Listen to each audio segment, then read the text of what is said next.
du traitement. C'est la durée moyenne du traitement de l'EA ou les SLA. Alors, il n'y a pas de durée moyenne, il y a une durée minimale. Les durées minimales sont entre 3 et 5 ans. Ça, c'est ce qui est proposé. Après, il y a beaucoup de difficultés. Parce que quand on commence une immunothérapie allergénique, quand on a envie de l'arrêter, on est embêté parce que bon, s'il n'y a pas d'amélioration, on va l'arrêter au bout de 6 mois. On va dire 6 mois, 1 an, on va arrêter, il n'y a pas d'amélioration, on arrête. Et s'il y a une amélioration, c'est toujours très délicat quand on veut arrêter. Il ne faut pas arrêter avant 3 ans. Et après, si on arrête et que la symptomologie reprend, pas forcément parce qu'on a arrêté, mais on est toujours embêté. Donc, voilà.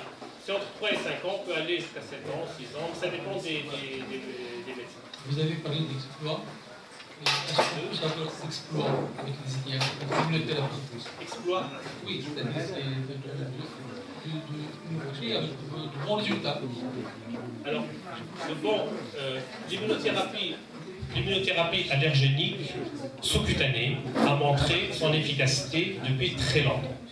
Ça, c'est prouvé. Vous avez des chiffres? Là je n'ai pas des chiffres en tête, mais il y a des études ont été montrées. Alors, très souvent, ceux qui ont été les plus réticents, c'est les Anglais, qui ont voulu casser, parce qu'ils ne font pas d'immunothérapie. Donc, c'était essentiellement les Français, les Espagnols qui le font, et puis d'autres équipes. Après est apparue l'immunothérapie par voie orale.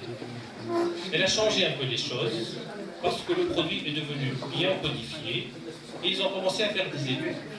Tout de suite, ça a montré son efficacité dans les rhinites et les pollens, beaucoup plus que dans l'asthme. Après, dans l'asthme, ça n'a pas été prouvé. Jusqu'à une date relativement récente, ça a amélioré l'asthme. Parce que l'asthme pollinique, c'est une toute petite partie de l'asthme, et très souvent, l'asthme c'est une maladie multifactorielle, et on peut améliorer un peu la pollinose, mais pas le reste.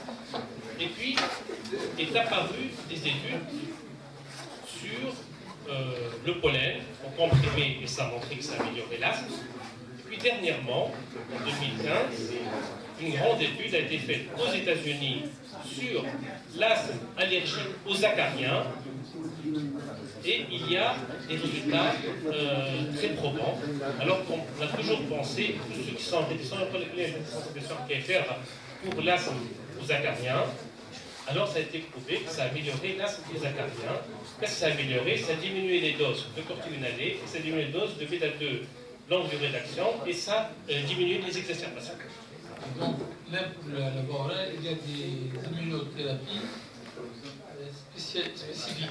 Elle est toujours spécifique. Elle est toujours spécifique. J'ai occulté alors une grande partie de l'allergologie et l'allergie moléculaire. Parce qu'avant, quand on commençait à faire des sensibilisations, on a fait cette sensibilisation, on faisait poussière de naissance. Tawa, c'est plus poussière de naissance, c'est acarien. Le tawa, c'est pas acarien, c'est un type bien particulier d'acarien.